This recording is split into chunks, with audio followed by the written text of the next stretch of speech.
سلاف شرمزارین سکسی بترجه هر کماسیه کادی کاریگری هبویا لسر سیاستوان مازن لأمریکا بگره سروکان کاندیدین سروکاتی اندامن سیناتورو اندامن دین کنگرسی. هرمن کین کو شانس پتر هبو ببتا کاندید کماری جبو هلبجاتنین دهاتین سروکاتی کمپینا خو راگرد چونکه خانما سی پیوندیا خویا سکسی دگلوی یادریج دم آشکره کر. کین کفتا لستا دریجا سیاستوانان سروکو کاندیدین سروکاتیه کو شرمزارین سکسی و جیانوانا تایبتی کاریگریا خراب کرسر جیانوانا سیاسی. جاری ام ویل استیفا کولن.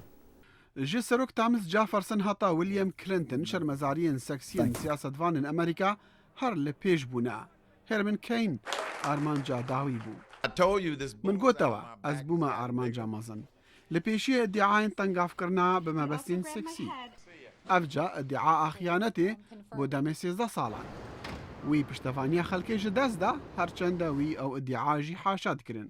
اف خانمه دبیشتن اگر تخیانت کر ایدی پی نویتن او بکر نایتن.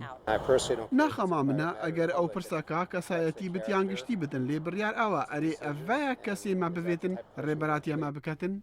مامۆستای دیرۆکا سەرۆکاتیە ئەمریکا لە زانکۆیە ئەمریکی ئاڵان لەچمن دەبێژتن شەرمەزاریین سەکسی گەودەبوونا سیاسەتوانان دیار دەکەتن. شرمزارین سکسی آلوزیان درست دکن دما کاریگری لسر بهای بنمالی هبتن یاوان کاندیدان تشتکی دی بیجن و برو واجوی رفتاری دکن اوه بیرس کرنا امریکیانا. بربجار دموکراتی سروکاتی سالا 2008 جان ادوارز دید چاوا جیاناوی سیاسی ویران بود اما امریکیان زانی ویزاروک که جه انجام پیوندی که سکسی دگل خانمه که کمپین خواه.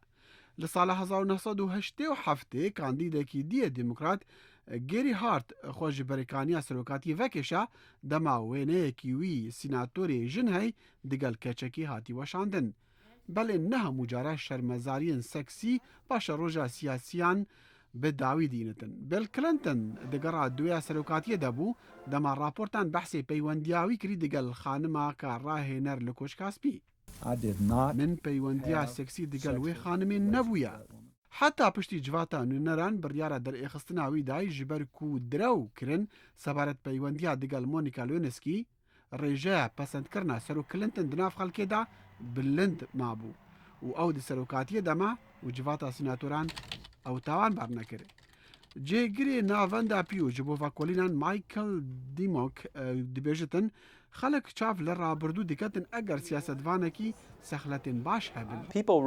Xelkê divêt bizanin ka berbijarê wan çi helwîst heye li ser pirsên xema wanin û kadê çend kêr hatî bid dê rêberatîkirinê de û eger rastgoyiya wan di jiyana wan ya taybet de xalek bitin nemerca xala kujek bitin.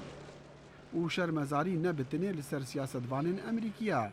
لمها پنج گلانه بریوبری وی دمیه صندوق دراوی یا جیهانی دومینیکو ستراوس خان شانسی کفتنه هلبجاتنین سروکاتیا فرانسا جدز دا پشتی خانمکی لهوتیلکا نیویورکی او به دزدریجی تاوان بارکری.